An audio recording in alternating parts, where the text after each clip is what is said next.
Didier, tu portes le numéro 48 en Sportwing parce que tu as décidé de te lancer dans la compétition bicylindre. Pourquoi? Alors, le numéro 48, c'est l'âge que j'avais quand j'ai décidé de me lancer. En gros, 48 ans, donc numéro 48. C'était en 2010. Et c'était en Coupe Kawasaki avec cette moto, mais version stock, vraiment stock de chez Stock, puisque c'était une coupe de marque. Voilà. Qu'est-ce qui t'a poussé à venir en Sportwing plutôt que de choisir une autre coupe de marque?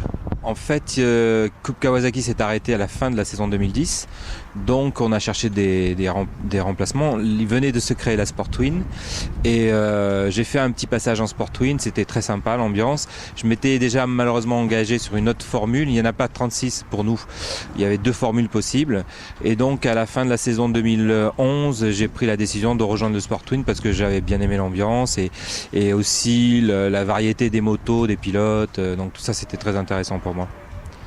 Surtout que le Sportwing est une formule très économique. Oui, oui, parce qu'en fait tout est possible sauf des motos extrêmement chères. Donc quand je dis tout est possible, ça laisse la part belle à ceux qui aiment la mécanique, qui aiment fabriquer leurs motos.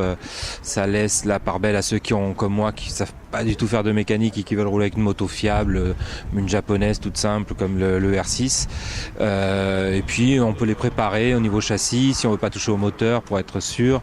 Moi je fais pas de mécanique, les pneus sont extrêmement résistants donc des fois on change même pas les pneus d'une course à l'autre. Donc c'est très économique, oui. D'accord. Qu'est-ce que tu as fait comme préparation sur ta moto? Je crois que tu as changé que des amortisseurs, il me semble. Oui, préparation la plus essentielle pour avoir une moto. Le but de ces formules, c'est d'apprendre à piloter, de se faire plaisir et apprendre à piloter. Si on n'apprend rien, ça sert à rien. Je veux dire. Donc, pour apprendre, il faut avoir une moto qui tienne la route et qui réagisse, qu'on puisse régler en fonction des circuits. Donc, il faut des amortisseurs arrière et une fourche avant qu'on puisse travailler et avec laquelle on peut avoir du ressenti. Donc ça c'est modifié, c'est du all-in, c'est des marques vraiment pointues.